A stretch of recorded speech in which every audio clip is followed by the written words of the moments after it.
Thank you. Welcome members, officers, honorary alderperson, and any members of the public viewing at home to this evening's council meeting. Please be seated.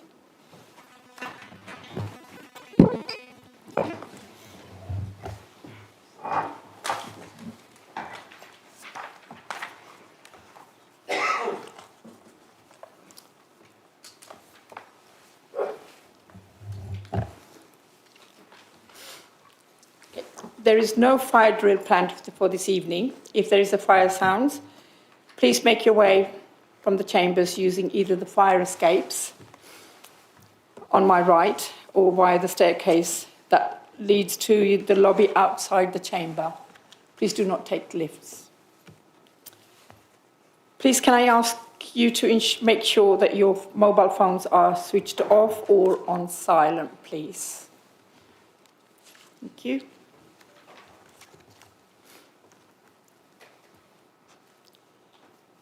Before we start this meeting, I am sad to inform you that a former councillor, Ruth Hutchinson, passed away last month. Ruth was a councillor for Bagshot Ward between 2015 and 2019. She also represented Bagshot and Windlesham Parish Council.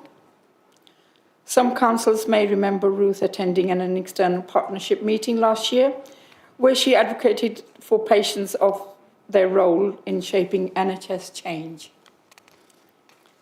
On behalf of the council, I send my condolences to her family and friends.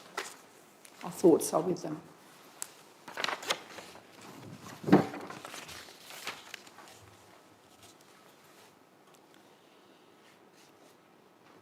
Moving on, apologies for absence.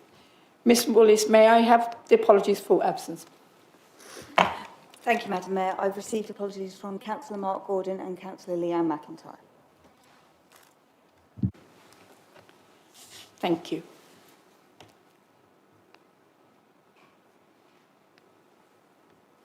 Somebody wants to come in.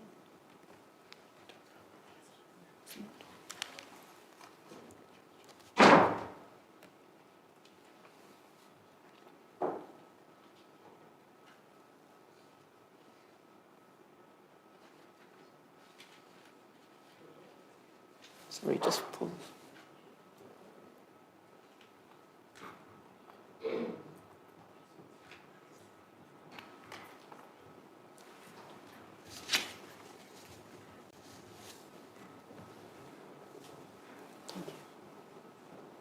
Thank you. Okay, moving on to agenda item 2, I propose that the minutes of the meetings of the council held on the 19th of February and 18th of March 2025 be approved as a correct record. Do I have a seconder? Thank you, Mayor. I would like to second that motion. Thank you. Members, do you agree? Thank you.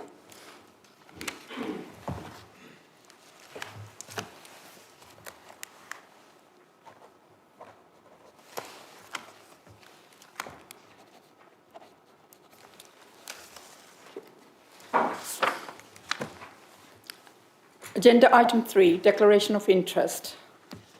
Do any members have any disclosable pecuniary or non-pecuniary interests to declare in relation to the matters which are to be considered at this meeting?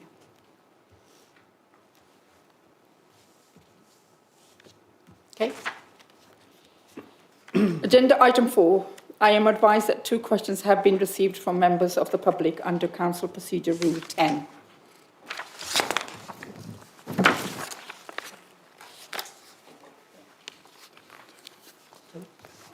They're not here. Sorry.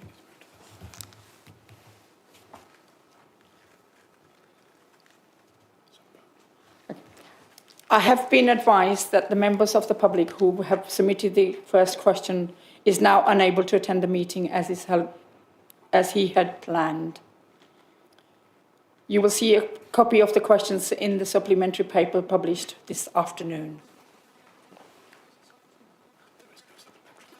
Sorry, there is no supplementary question.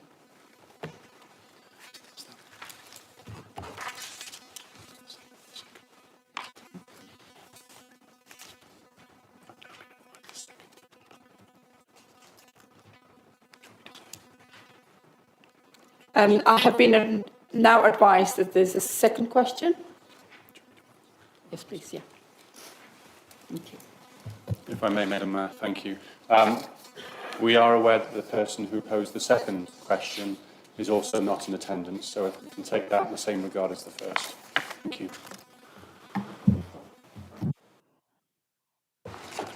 Thank you. Just threw me out a bit.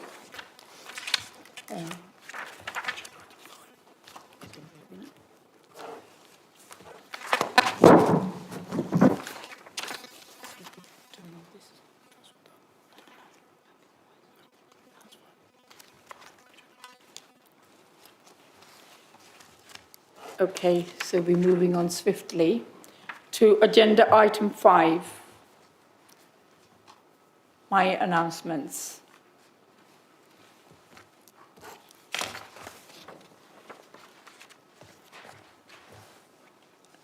Do excuse me, this is going to be a very emotional meeting for me today. So if I do come up with floods of tears, they're all... God, I'm already going.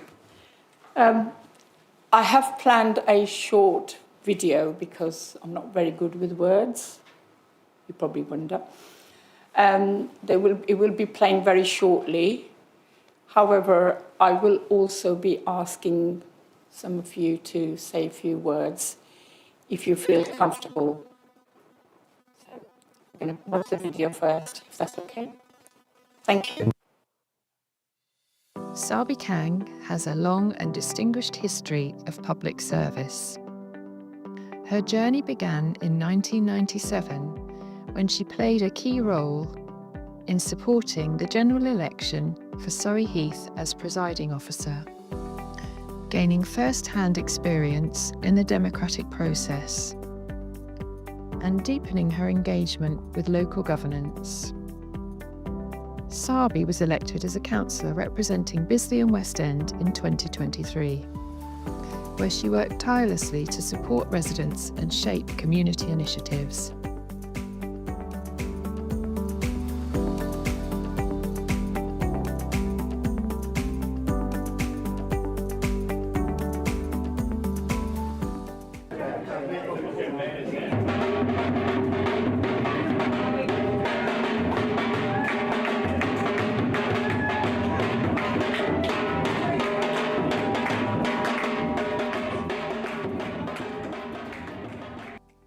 Recognising her commitment and leadership, Sabi was appointed Deputy Mayor.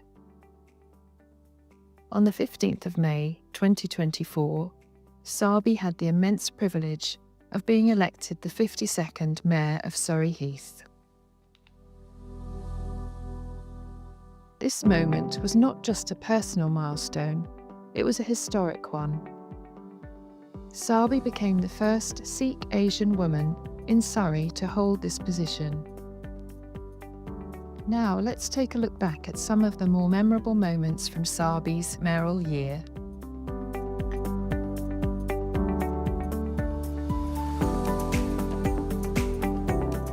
Throughout her tenure, Sabi has focused on strengthening community engagement by working closely with residents, businesses and voluntary organisations.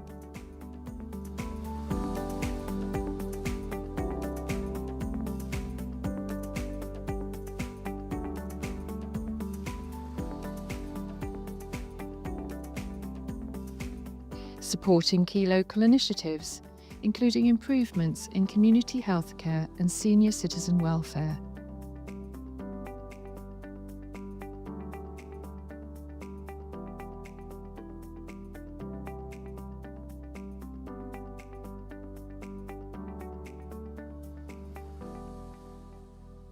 Championing diversity and inclusion, ensuring all voices are heard in shaping the future of our borough.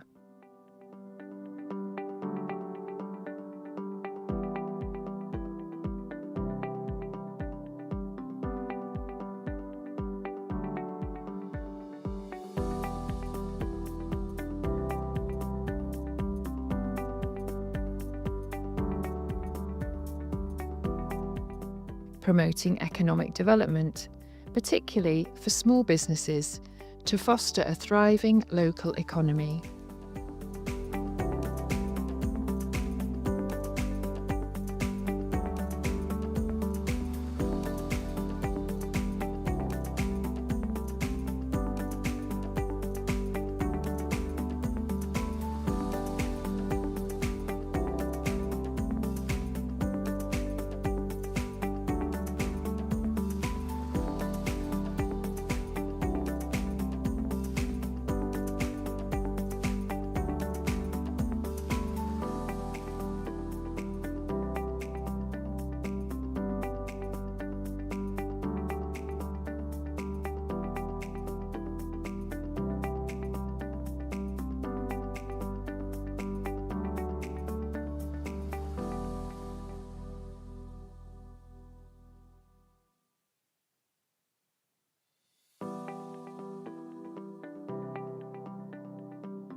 Family, friends, councillor colleagues, council officers, past and present, thank you so much for all your support.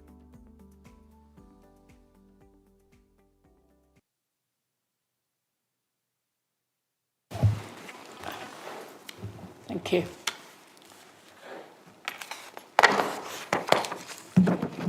That was some of the events.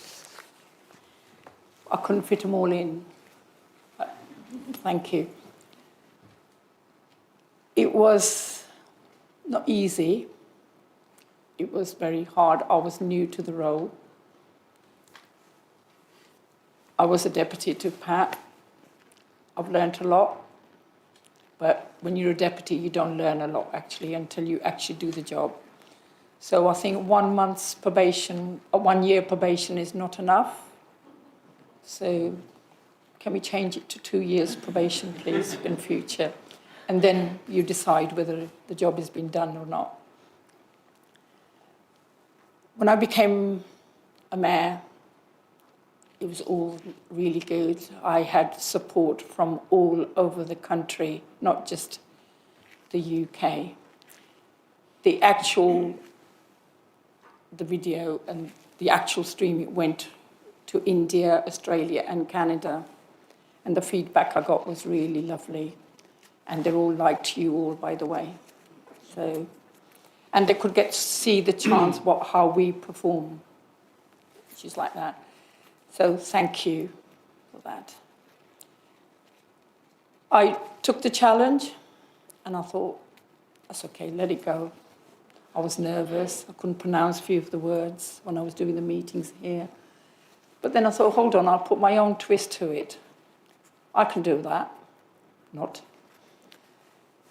And with all your support, and thank you for giving me the challenges as well, and damn good council meetings they were. The full ones, yes, and wait until I'm on that side.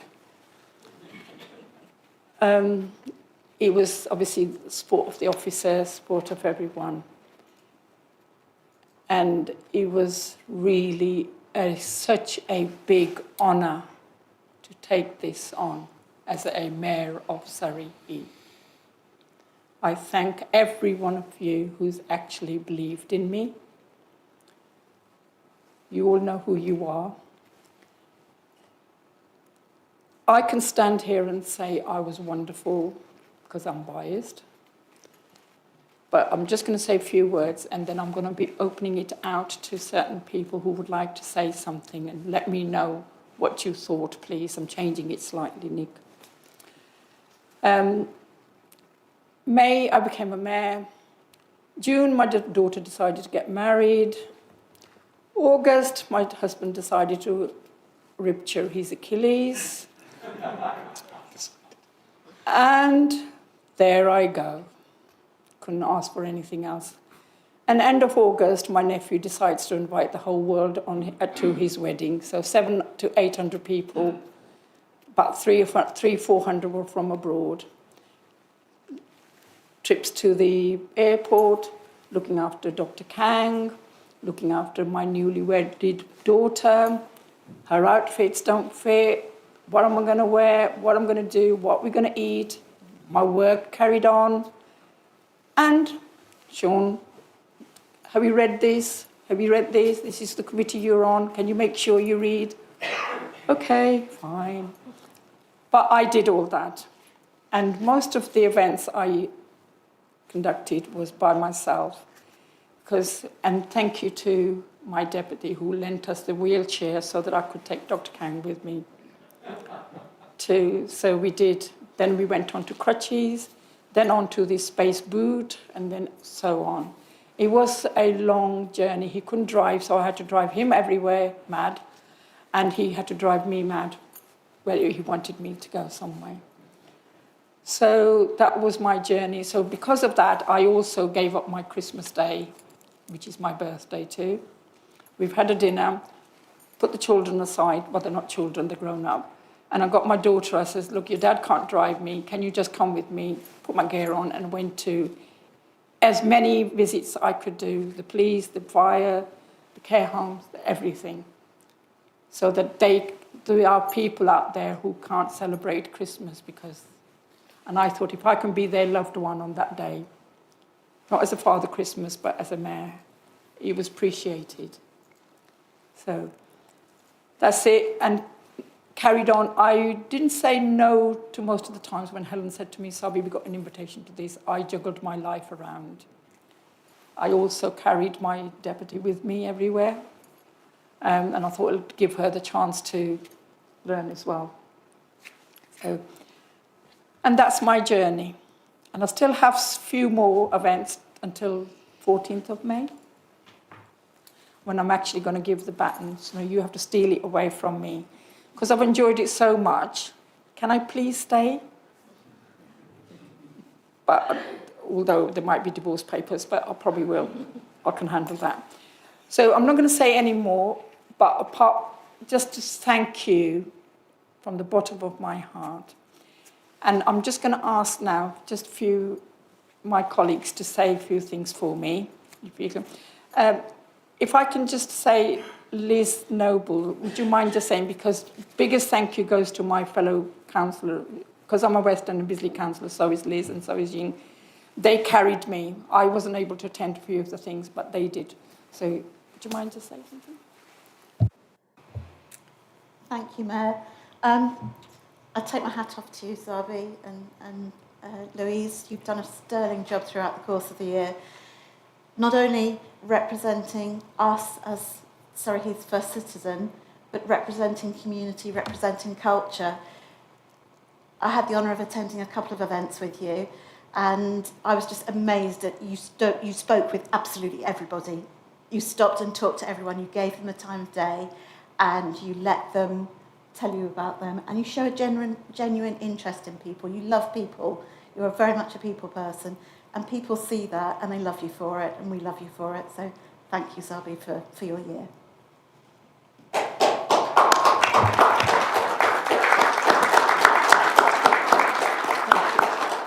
Helen, would you like to say something? Thank you, Madam Mayor. I had the privilege a year ago, in May, of course, of nominating Sabi to be the next mayor of Surrey Heath. And wow, how did that came? And Sabi said to me, "Do you think I'll be able to do this? Do you think I'll be, do you think I'll be any good?" And I looked and I said, "Of course you're going to be good." I said, I can remember the previous chief executive saying to me, as I stood shaking the first night I was mayor, shaking like a leaf, and you could hear it in my voice, and I could remember him saying to me, it's okay, we're getting there. And we got through, and of course, and he said to me, "This is going to come to you, because the important thing to remember is that every mayor makes it their own."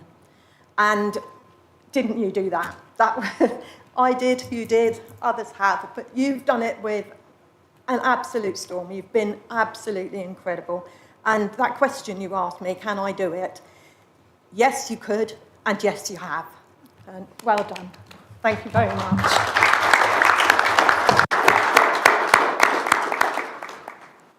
Thank you.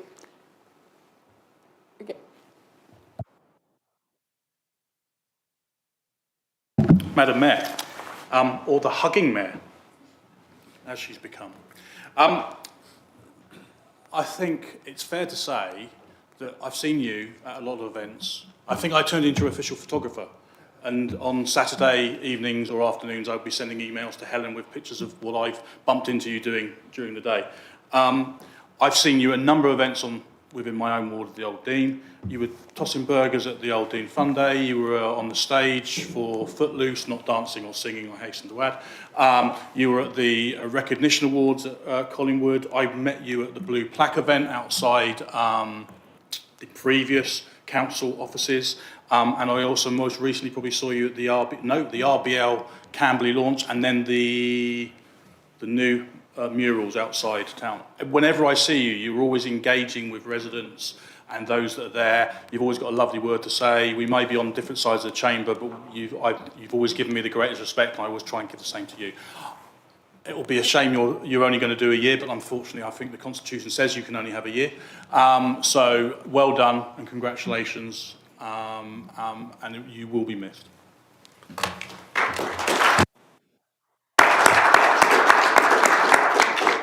Thank you. Jonathan Quinn and then Josh. Thank you, Mayor. I think as you're aware, I didn't have any time to prepare anything to say, but I think the first thing is to say your mayoral term is not yet finished, it's not over. I don't think any other councillor in this chamber has challenged me to any sports, but the Mayor actually has. She's challenged me to a game of bowls at the Camberley Bowling Club. And I'm really happy that we've managed to arrange that before the end of her mayoral term. So we'll be doing that on Bank Holiday the 5th of May if anyone wants to come down to the Camberley Bowling Green and see how that goes. I think it's also worth saying that the role of mayor is hugely varied. As well as all your work in the community, you have to spend so much time in this council chamber. I think what is especially impressive is the fact that you've chaired some particularly long meetings, including the budget debate in February. It was a pain as a councillor to sit through that until after midnight, but I think chairing that is just really, really impressive, and you've given your all to being mayor. I think something that the next mayor should take forward also is the making sure to, proposing to fine anyone whose phone rings in the council chamber as well. I remember that threat being given at a previous council meeting, and I have to say, since I heard that, no phones have gone off as far as I've seen. So I think that's really impressive, and the next mayor should take that forward as well. But thank you, well done for giving it your all. And I would absolutely support your re-election for the second term. Shall we see if we can reinterpret the Constitution in a favourable light, because that would be a good idea. Thank you.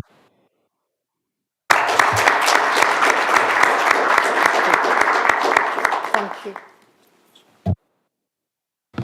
Thank you, Mayor. I think everyone in the chamber can agree when it comes to speeches, your speeches are definitely from the heart. I think I've always been impressed when I've seen you at a huge amount of events now, where you just stand up, there is no speech in hand, and you can just talk to the audience, and you've always got something so special to say to them, which I think has been absolutely admirable. I noticed a few of the photos on the screen from various events we were both at, the inauguration of the new vicar at St Paul's. Also, when we bumped into each other in my place of work in Pirbright, when you were there for the conference. I did notice, however, there was one photo which I thought was a shame was missing, which was from, I think the first event I was at where I saw you, and it was in Frimley Green at the carnival when I handed you a pair of cymbals as you were stood in front of a band with Nermal. It was really great to have you obviously meet the band as well, and you obviously met them again when we played for the Remembrance event over at Lakeside. But I think when it comes to mayors, you've been absolutely fantastic. Everything you've done has been from the heart, and the community has definitely seen that. So thank you.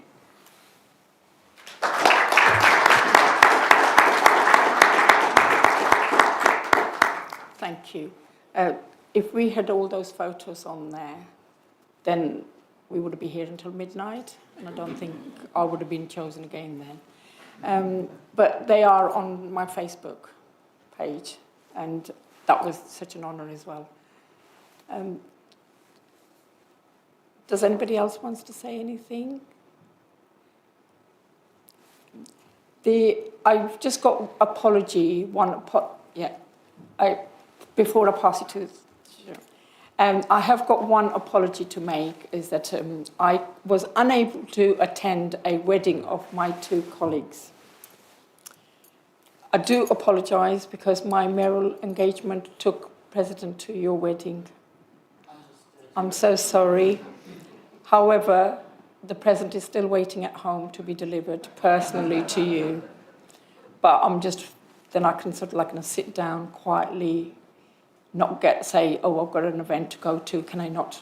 So my apologies, we were unable to make it to your wedding, but I was thinking of you. I was telling everybody at the event that I'm here because I'm missing my friend's weddings.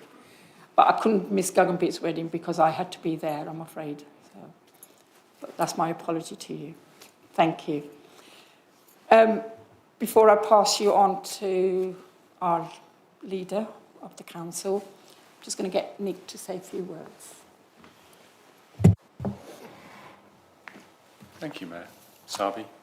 So I think Councillor Quinn alluded to it. One of Sarby's greatest strengths is the element of surprise. So I've not had long to put this together. What I would say is, and this might come as some surprise to you, but this chamber can be quite an intimidating place to be as an officer, as a new chief executive, and as a new mayor. But I think that Sarby and I have navigated it together, not because of my strengths or anything else, but purely because of Sarby's strength, persistence, and just her wonderful nature. I think with Sarby, what you see is what you get, and that is a beaming personality, someone who is genuine, credible, a fantastic advocate for Surrey Heath. And Sarby presents with this beaming smile and a wonderful hug. I think she is the mayor of hugs, as Councillor Garrett said. She radiates joy, and I think you can see that in the presentation. Every photo is Sarby smiling. Every opportunity for Sarby to attend as the mayor, Sarby was there. There was feedback that I get from Helen Essen, the mayoral assistant, is that there is nothing that Sarby would not do. There is no time that Sarby would not attend something, whether that be evenings, weekends.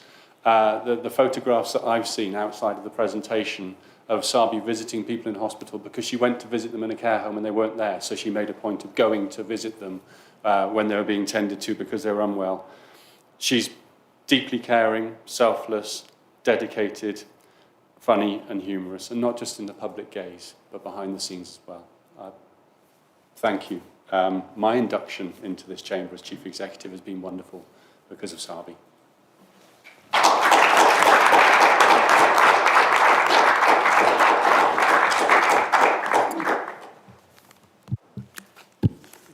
Thank you. Will I be able to say something after you? Will I be able to, or shall I just say everything and then pass it on to... Perfect. No. We have this interaction. Thank you, Mayor. Thank you, Councillor Kang. Thank you, Sarby. On behalf of myself, the Council, our group and the residents of Surrey Heath, thank you. You have been a joyful Mayor. I know you don't want to take anything away from the excitement of the special day forever follows you as at the future Mayor making at May's meeting. So today is our chance to say thank you to you. Some people in life are takers, some are givers. Some are energy drains and some are radiators. Some look to sow division and some look to build bridges. You have given all of yourself to our community and look to take nothing. You have shone out as a radiator of joy, fun and love, seeing the best in all despite any challenges faced by them or you. You reject the language of division and have looked to bring people together in Surrey Heath, to work, live, study and play in peace, mutual respect and for the common good, whatever their background, breaking down barriers wherever you went. You have been an inclusive mayor. I'm sure it has come as a huge sacrifice to you personally in terms of time, as has been commented on, putting on pause your work commitments regularly, struggling through Nirmal's immobility period, and the daily chores of domestic family life. I don't remember you once grumbling in any way about the onerous commitment, not even after midnight. Thank you for expending all that personal energy for us and the residents we serve. I know the HUD count in Surrey Heath that went exponentially up during your term is now likely to plateau. You have been a role model for us all as first citizen of the borough in our 50th year. You have been an awesome mayor. Thank you, Sabi. Is there one hug left to spare?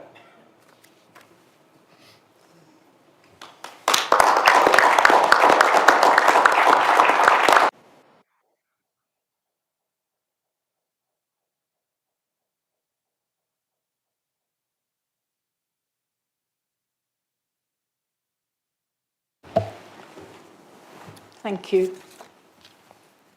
One last time, does anybody want to say anything? Thank you. Thank you. I can't say thank you enough. One tradition we have as in our Asian community is that when we celebrate something and it comes to the end, we give them something sweet. As you've noticed, you've all got a bar of chocolate as my way of saying thank you to you. And it says Kit Kat, so please take a break.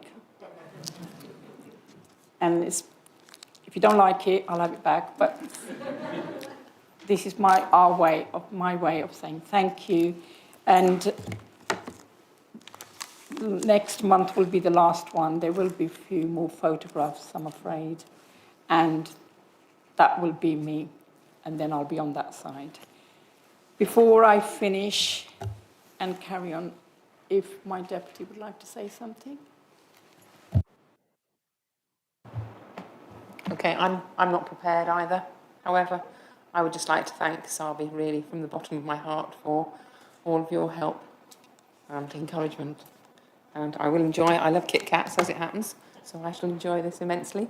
And you're going to be an impossible act to follow, but I will do my best. Okay, thank you.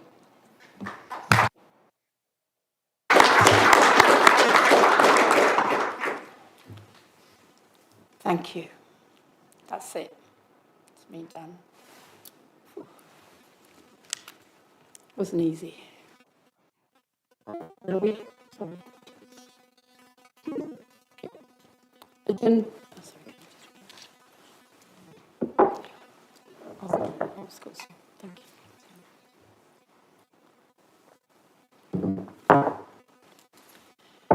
Agenda item 6.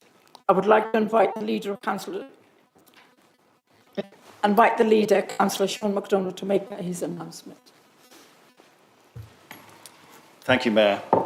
I'm not really sure how I follow that. I'll give it a whirl. We've got some good highlights. Well, unfortunately, we start with a low light, but some recognition. Members, last month we saw the closure of the Family Support Programme following 12 years of exceptional, high-performing delivery across Surrey Heath and Runnymede.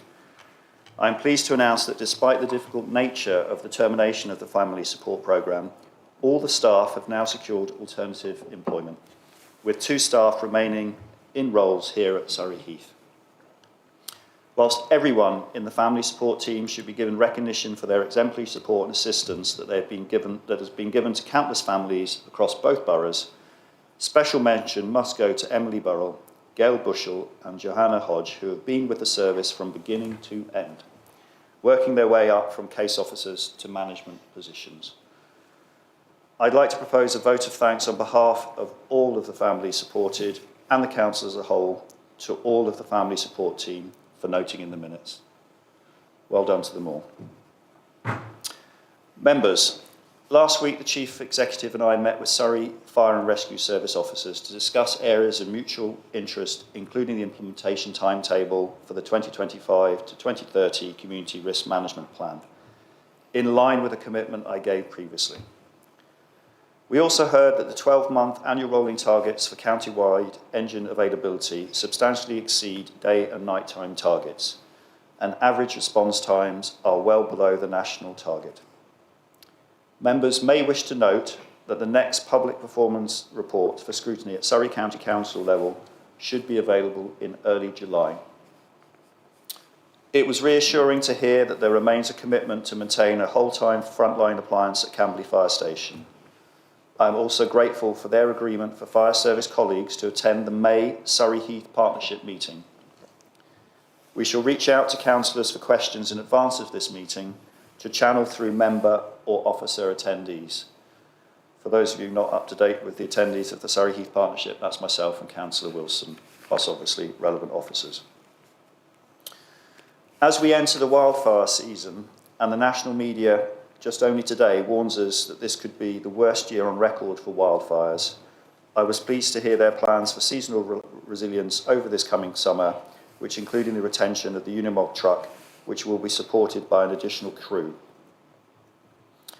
Responsibility to report wildfires and address behaviours which can cause devastation to our precious habitats, for example the heaths and commons, as well as damage humans and property, rests with us all. I'd like to ask for your support in pushing out both a Let's Prevent message and a Spot It, Report It message through your channels. Members, you will have seen in the recent members' briefing the story of the officer from the Meals at Home service who upon entering a resident's home found that the resident had fallen and could not get back up on their own. The staff member was able to contact both the next of kin and the emergency services to arrange for necessary support, all the while providing the comfort and immediate first aid that was required. I understand this is actually not that an unusual occurrence from Mr. Stevens. This is one small example of the breadth of the service and how it provides a lifeline to some of the most vulnerable residents in the borough. My mother's own pathway into full-time care at the early part of COVID pandemic followed a similar pattern, being picked up off the floor at the start of a welfare visit. I can assure members that despite the inherited financial pressures, our administration's intent is to find ways to retain the core of our discretionary community services, given it's a valuable safety net for many. As we transform service delivery, I would urge members to focus on securing positive desired outcomes for borough residents overall, as we likely move through substantial change. Members, Surrey leaders, chief executives and key officers from across the Surrey districts and boroughs continue to work on the final submission, which is scheduled to be submitted on the 9th of May with the government, making a final decision on what form local government will take in Surrey in the autumn, and new unitary councils expected to be in place in April 2027. Whilst not all district and borough authorities have expressed a clear preference at this stage of the process, of the majority that have, all strongly support and recommend a 3 unitary model. We continue to engage with national government on dealing with the estimated £2 billion stranded debt of the county, mainly in Woking, Surrey County Council, Spelthorne and Runnymede, amongst others, and we have consistently flagged this as a roadblock to progress. We are currently undertaking a stakeholder engagement at a Surrey and more local borough level with residents and key stakeholders. Everyone is welcome to contribute and have their voice taken account of within the constraints of the process given to us by central government. A new Surrey LGR hub to help residents' awareness has been launched, I think the day before yesterday, with details to be circulated in the next members' briefing. I myself and Mr. Stevens and others will be hosting a round table of some key stakeholders, I think, next week.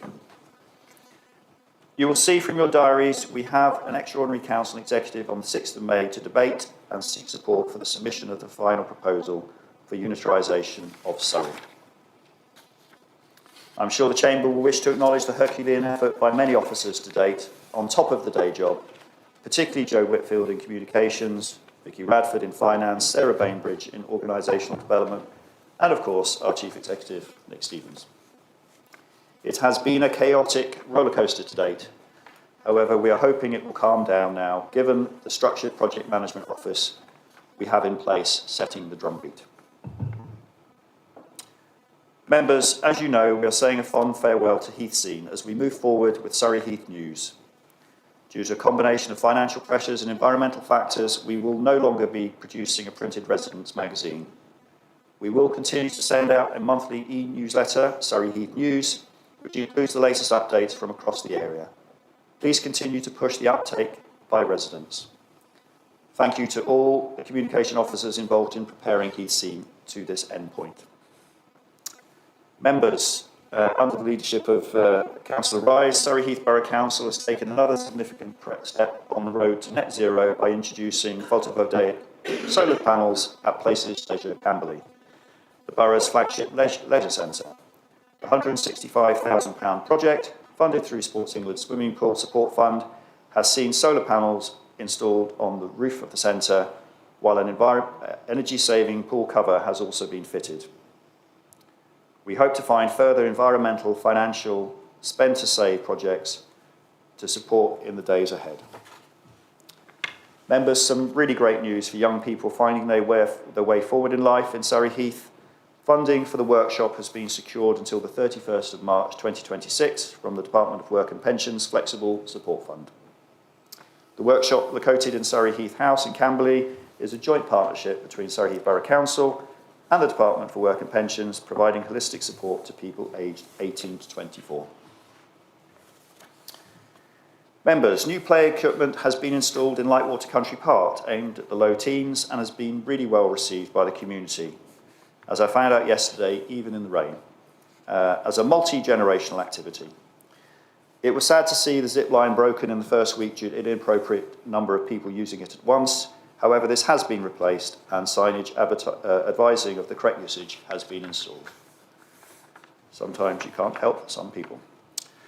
While in Lightwater, it's worth reminding members of the impending traffic chaos whilst the M3 is closed over the weekend of the 25th to 28th of April to start the installation of the new footbridge. National Highways have confirmed that further overnight closures will be required to complete the works, and subject to weather conditions, the bridge will be opened in May. Our very own Liberation Day for Bagshot and Lightwater, but without crossing tariffs. And no, that isn't me forecasting some scam by the council before anybody puts that out on social media. You know who you are. Also worthy of note is Borough Road in Frimley and Mitchett Recreation Ground playgrounds that have now reopened following a full refurbishment, and the feedback has been fantastic. Lightwater's Briar Avenue playground will reopen later this week, while Bagshot's Whitmore Road playground works will commence in May. I'm also pleased to confirm the approval for the resurfacing of the 3G pitch at Frimley Lodge Park, the new skate park at Crabtree Park, and Frimley Lodge car park resurfacing project have all been obtained from the executive. I think I missed a word out there, maybe not. Hopefully, all of these improvements will encourage people of all ages to get active this spring, summer, and beyond. Members, I want to draw your attention to my and others' register of interest before expressing thanks to pupils at Hallgrove School, Woodcote House School, Gordon School, Collingwood College, King's International College, and Carwarden House Community School for their participation in the Town Centre artwork project. The new artwork project in Princess Way, Arnold Walk, and Park Street depict elements of Camberley and Surrey Heath's treasured landmarks and exceptional wildlife. These wonderful pieces of artwork demonstrate the brilliant minds and exceptional talent of our young people and artists. Thank you to Simon Scarrett for coordinating this project and leading the grand mayoral opening. Members, with democracy under attack at home and abroad, online and offline, it was pleasing to see a smooth by-election executed locally on the 3rd of April for Windlesham Parish Council. Congratulations go to Victoria Wheeler for being appointed as Parish Councillor for the Windlesham North Ward in what was a closely contested ballot with 6 votes splitting the 2 candidates. It's a testament to the professionalism of our Democratic Services team led by Ms Willis and their assistants from across the council that both counts were the same. And our thanks to Nick Stevens. Our thanks to Nick Stevens as returning officer for ensuring democracy overall was the real winner. Lastly, members, I want to recognise the ongoing personal and professional development of our staff. Since we last met, we can celebrate a Democratic Services Officer and Senior Democratic Services Officer with Foundation course in Electoral Administration, a Treasury Accountant with a new diploma in Public Sector Asset Management, a Senior Car Park Officer with a Notice Processing City and Guilds Assured, a Civil Enforcement Officer with a Civil Enforcement City and Guilds Level 2 Award, and a Resettlement Coordinator achieving a Team Leadership Apprenticeship Level 3. Well done to all on your achievements. Thank you, Mayor.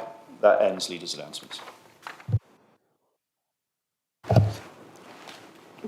Thank you. Moving on to agenda item 7, Executive Committee and other bodies. Executive minutes and recommendations. Members, please be aware that some of the numbers included in the recommendations are exempt.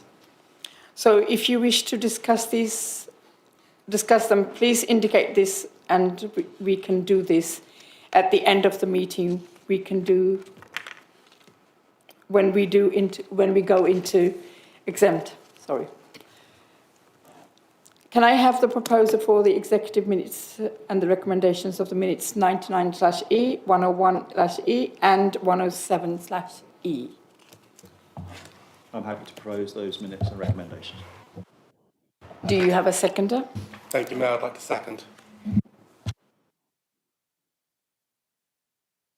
Are you happy to receive these minutes, members? Thank you. Planning Application Committee. Can I have a proposer for the Planning Application Committee minutes, please? Thank you, Mayor. I'd like to propose the minutes of the Planning Committee. Thank you. Do you have a seconder? Oh, sorry. Thank you, Mayor. I'm happy to second those. Members, are you happy to receive these minutes? Thank you. Performance and Finance Scrutiny Committee. Can I have a proposer for the Performance and the Finance Scrutiny Committee minutes? I've had it now. Thank you, Madam Mayor. What you said, I'm happy to propose those. Thank you. It's a long night. Do you have a seconder? I'm happy to second that. Thank you, Councillor Kang. Members, are you happy to receive these minutes? Thank you. External Partnership Select Committee. Can I have a proposal for the External Partnership Select Committee minutes? Yes, Mayor, happy to propose them subject to them being agreed at the subsequent committee meeting. Thank you, Councillor Lee. Do you have a seconder? Thank you, Mayor. I'm happy to second those minutes. Members, are you happy to receive these minutes? Thank you. Can I have a proposal for the Audit Standard and Risk Committee minutes? Thank you, Mayor. I'm happy to propose both sets of minutes. Thank you. Thank you. Do you have a seconder? Madam Mayor, I'm happy to second. Thank you, Councillor. Members, are you happy to receive these minutes? Thank you. Employment Committee. Can I have a proposal for the Employment Committee minutes and the recommendation at minute 33/EC? Happy to propose, Mayor. Thank you.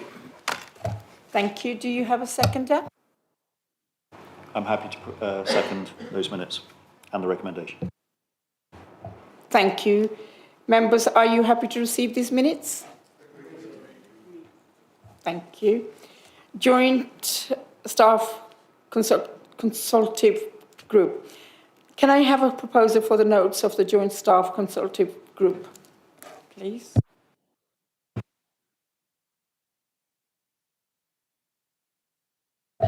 Thank you. Do you have a seconder? Thank you, Mayor. I'm happy to second. Thank you, members. Are you happy to receive these minutes? Yeah, thank you. Agenda item 8, I would like to invite Councillor Richard Wilson to introduce the report of the Governance Working Group and to move the recommendation therein. Councillor Wilson, would you like to introduce the item? Thank you, Mayor. Yeah, I'd like to propose the recommendations in the report and reserve my right to speak. Thank you. Thank you, Councillor Wilson. Do you have a seconder? Thank you, Mayor. I'd like to second the report. Thank you, Councillor Rice. Do you have any comments, members? Okay. Right.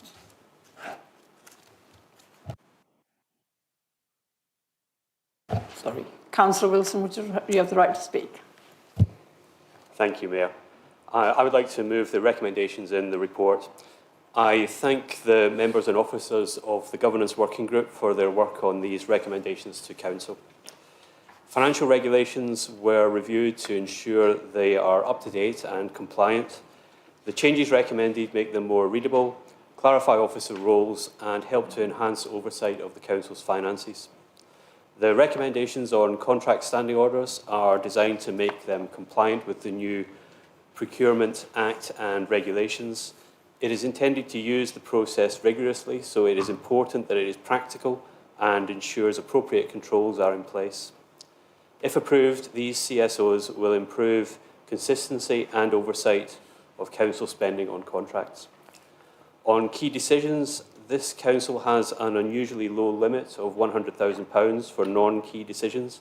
This slows down decision-making without any meaningful improvement in control or reducing risk. The background to the Council's rules on key decisions stem from the unconstitutional use of the urgent action process by the previous administration in 2016 to rush purchase the House of Fraser building for £19 million.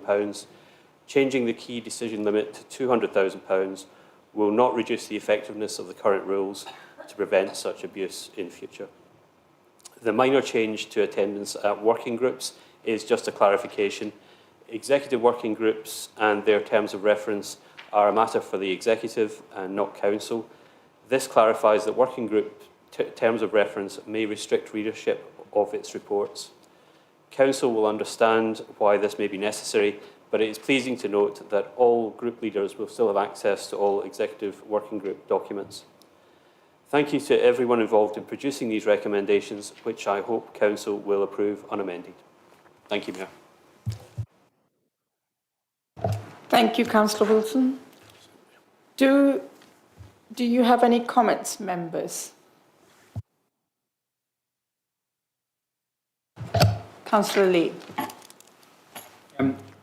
Thank you, Mayor. It was around, I think, Annex 1, 5, 7, 4 referenced bank statements and the periodic. I just wondered what the term periodic meant and how it was being interpreted by the Head of Finance.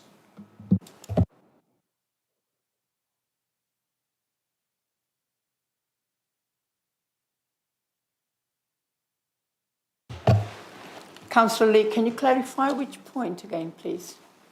Certainly, Mayor. So it's Part 4, Section H. 5.7 is the lead part bank accounts, and it's 5.7.4. All bank accounts must be reconciled to supporting records periodically in line with timetables and directions issued by Head of Finance. I just wondered how periodically was laid out, because periodically could be biannually, for example, and obviously with finances, it's just understanding what that routine was expected to be. If it's something that's not answerable today, it's not a showstopper, it would just be good to know.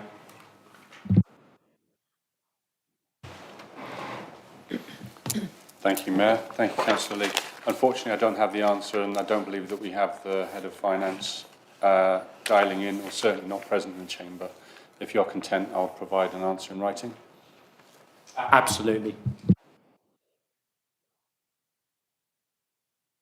Thank you. Anyone else? Okay. Thank you, Madam Mayor. I don't have any issue with what's in here. I just had one comment. At 533, We have a limitation on disposals where the consideration is greater than or equal to 2 million below market value. Don't have a problem with the principle, but I feel that we need some sort of definition or arrangement for how the market value is going to be ascertained, because to me that it feels a bit loose and could create disputes in future.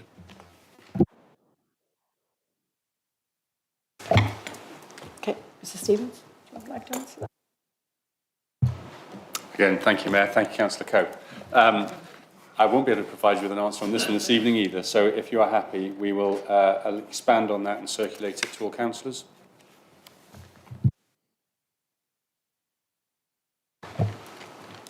Anyone else?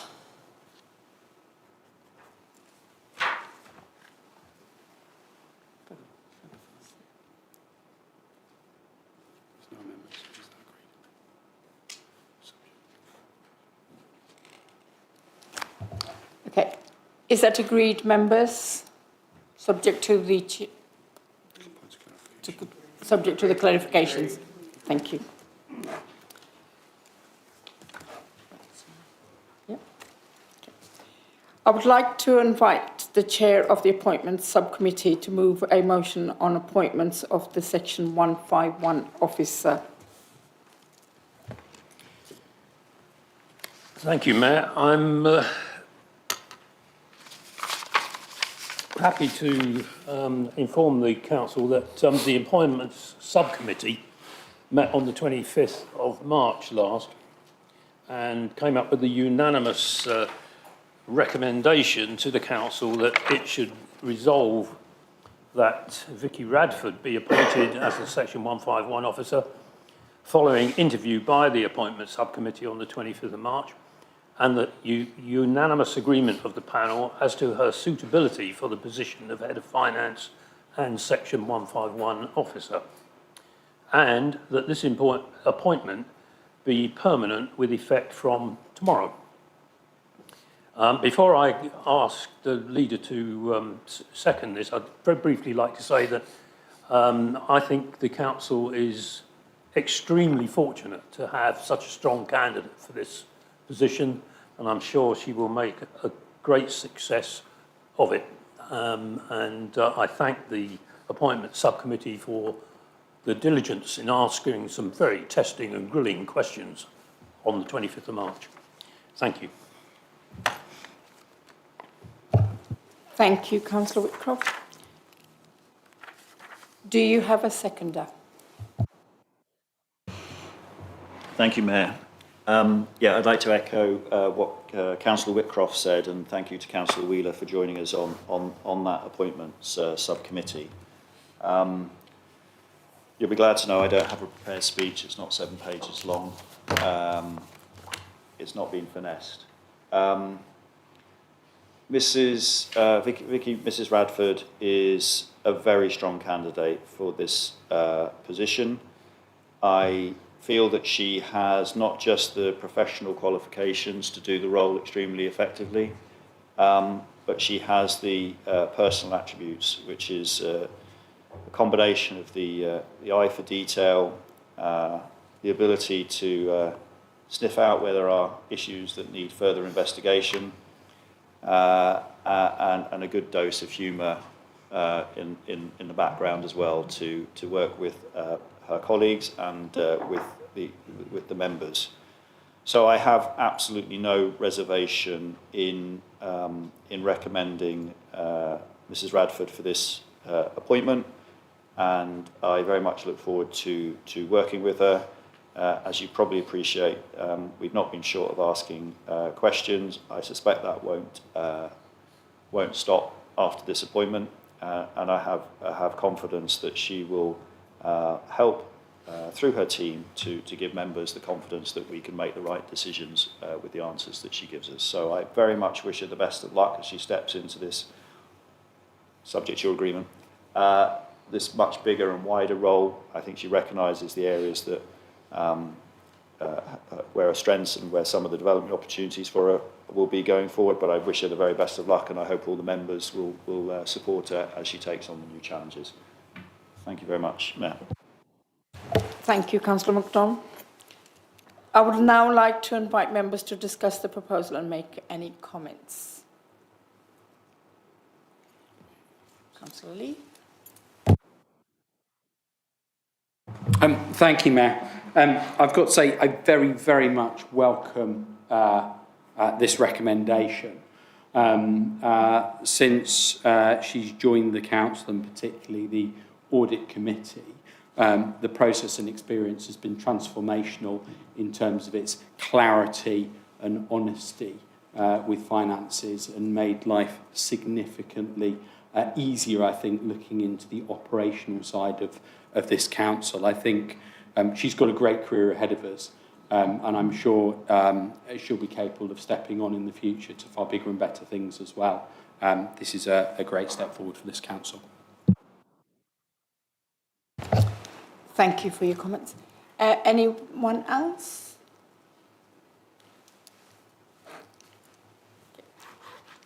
Okay, is that agreed, members? Thank you. Questions from councillors. Members, I will remind you that we have procedures and we are agreed to at the last meeting. The question time is no longer exclusive to ask questions to the leader or executive. I would now like to invite members to ask questions to the leader, a portfolio holder, a committee chair, or myself. Only about the mayorship. If there is any confusion about who should receive the questions, I will ask officers' advice. 20 minutes is allocated to the question time, as usual, so everyone can have a chance. I will try to ensure all members have had an opportunity to ask a first question before I invite you to a second question. So if you wish to ask more than one question, please prioritise your first question. Please also keep your introduction to your question as short as possible and to the subject, so we hear as many questions as possible.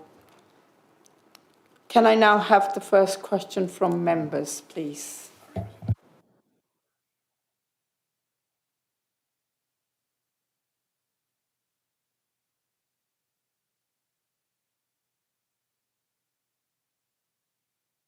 Right, so this is the order we're going to go. Councillor Rowlands, Councillor Wilson and Councillor Quinn. Councillor Garrett. Clout. And Councillor McVall-Agman and Julie. Councillor Ho. Anybody else? So that it makes it easier for me to... So you'd all know your places. So first one, Councillor Rowlands, would you like to start? Madam Mayor, recognising, based on the most recent statistics that we have, that 217 affordable homes were built by Surrey Heath in the 3 years up until the 31st of March 2024, and then 409 families, and there are then now 409 families on the council's waiting list. What action is planned to rectify the borough's failure to provide an adequate housing policy to meet this demand?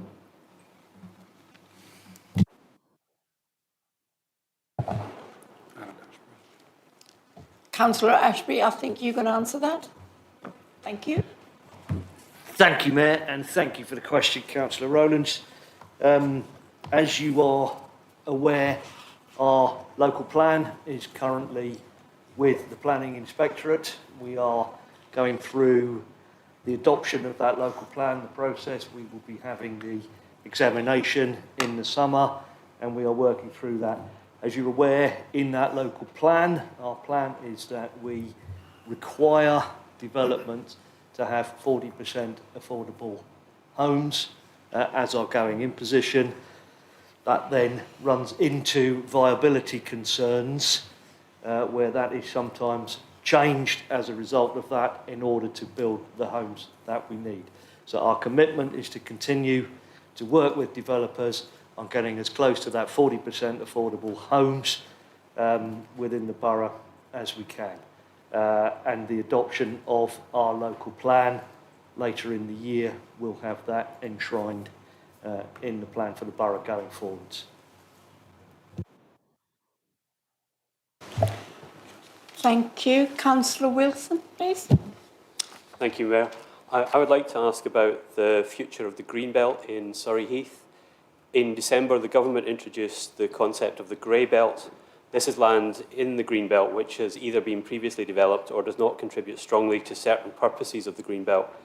Then recently, in February, the government defined these purposes, explicitly excluding villages. This means that it is no longer a purpose of the Greenbelt to prevent villages from merging together. We saw the implication of this policy with the approval of the appeal at Grove End, Bagshot. Successive governments have eroded the character of the 6 villages in the east of the borough by allowing important countryside to be concreted over. But could this now spell the end of separate villages entirely? Does the portfolio holder share this assessment? And is there anything that can be done to protect village life in Surrey Heath? Thank you, Mayor. Thank you, Councillor Wilson. I think it's Councillor Ashbury again. Thank you. Yeah, thank you, Mayor. Thank you, Councillor Wilson. As you stated, the new National Planning Policy Framework came into force just before Christmas. That was announced without all of the guidelines that are needed to clarify exactly what was meant in it, and those guidelines are coming out as it is being clarified.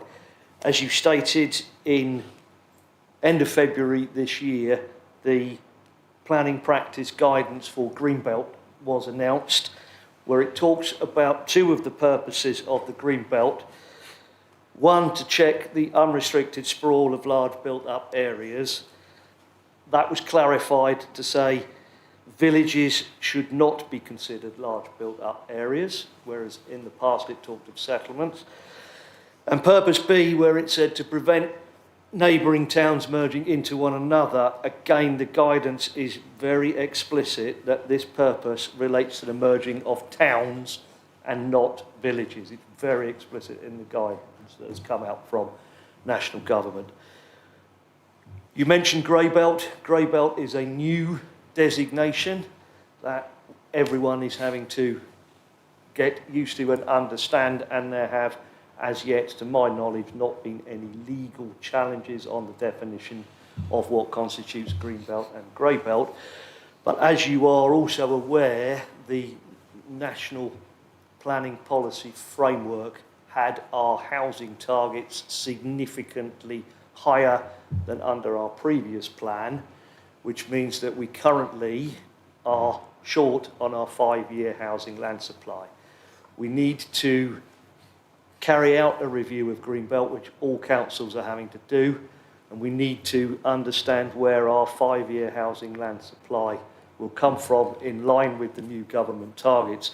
That is the best way that we can understand where development will be in the borough and our best defence in ensuring that we don't have inappropriate development across the entire Greenbelt within the borough.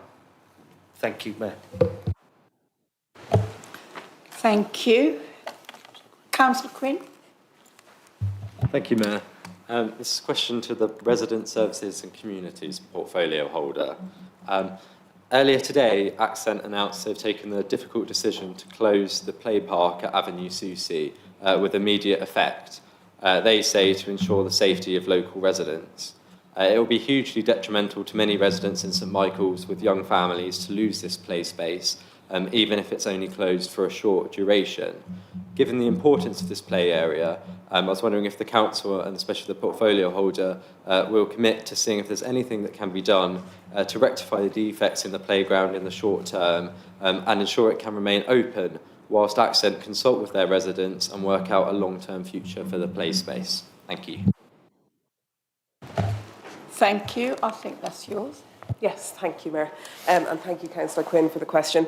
I was very disappointed to receive the communication from Accent regarding the play space at Avenue Susie. It is an important resource for those families there because there are no other play spaces that side of the Frimley Road. There's no other leisure facilities that side of the Frimley Road. The nearest then is London Road Rec or Crabtree Park and Orchard Way Play Park in the other direction. It is not... To my mind, it is not acceptable to leave the people of Avenue Susie without that resource, and to take it away with immediate effect is very disheartening. That said, if there are serious safety concerns, then that is a matter that needs consideration, but I would hope that Accent would address those safety concerns very, very quickly in order to make sure that that is open for residents at the earliest possible convenience. I am aware that Mr Stevens has written to Accent this afternoon to ask them to consider that, to ask them to get it up and running as quickly as possible. So I think we're all on the same page with it, and we realise that it is a very important resource for those people. Thank you. Mary Glower, please. Thank you, Mayor. I have a question for Councillor Wright. I was pleased to hear from the leader that the PV panels are on Places Leisure.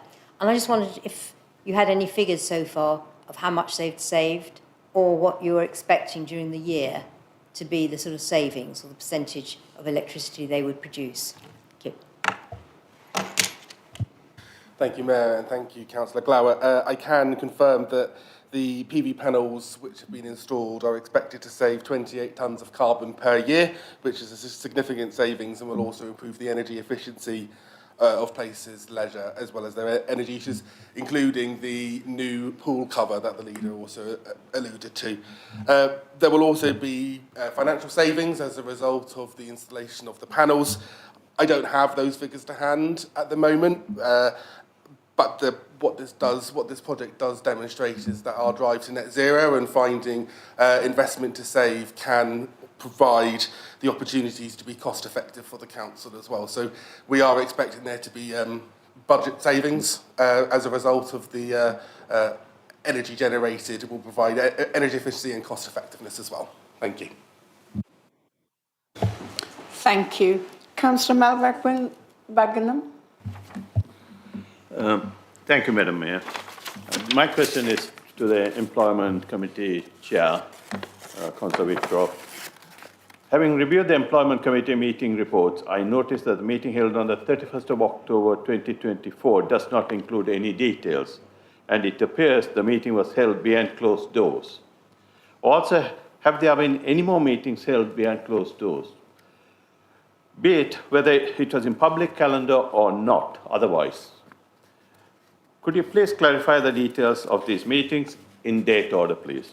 Additionally, we have experienced the departure of 3 highly qualified officers so far. 1 CEO, 1 legal officer, 1 CFO, and a Section 151 officer. Could you provide an understanding of the staff turnover within the council for the past 2 years, from 23-24, 24-25, broken down by month, including these officers? Finally, I request that all exit interviews and any reports of investigations that were undertaken should be published to the council for the review. This is based on the fact that Councillor Sean Garrett on Tuesday said it'll... Sorry, beg your pardon. Not Garrett. Sean MacDonald actually said transparency. So we want full transparency, please. Thank you, Councillor Whitcroft. Thank you.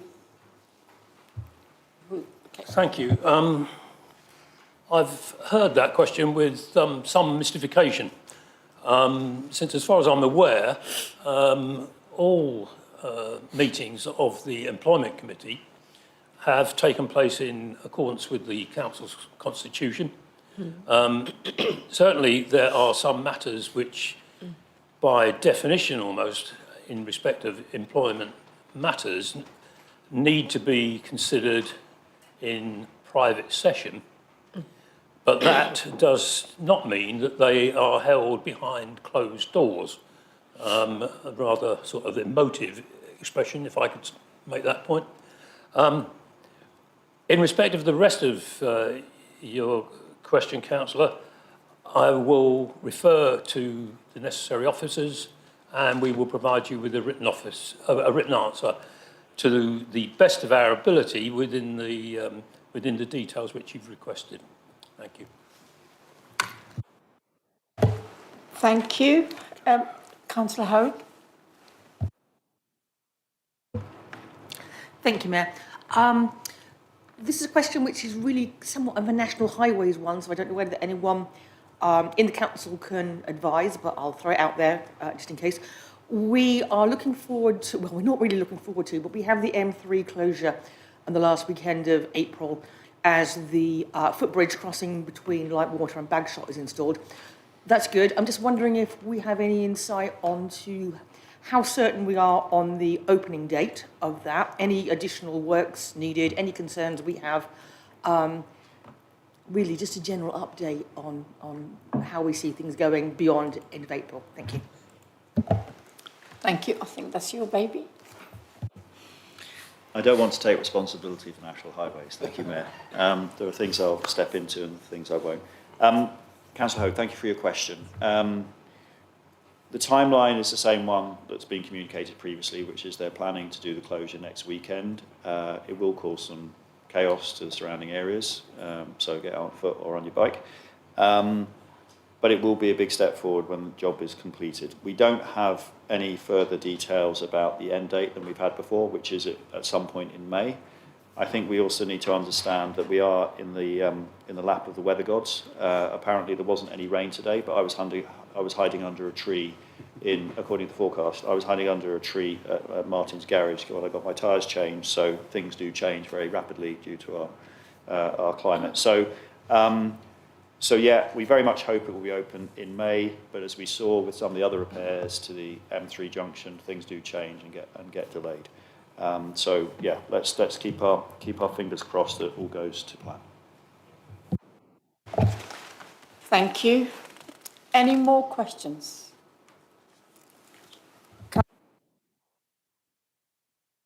Was that a hand up, Councillor Kang? No. Thank you, Madam Chair. I just wonder how far the Council recognises the general perception of a decline in adequate shopping and commercial activity in its town centre, and what action is being taken to attempt to rectify this current situation. Who would like to take that? Thank you. Thank you, Mayor. Thank you, Councillor Rowlands. I'm sure you're aware, Councillor Rowlands, that retail has been in decline for quite a lot of years in this country, as it is worldwide. We do all we can to speak with retailers across lots of different product lines to try and entice them into our square. But the way things are at the moment is people are finding that it's much more profitable to trade online. We have a dedicated team who are working really, really hard to get all of these spaces that we own let to proper businesses, but it is a struggle out there. But I can assure you we are doing absolutely everything we can to make sure that we're doing the best by our town centre and the best by our residents. Thank you. Any more questions? Okay. Moving on.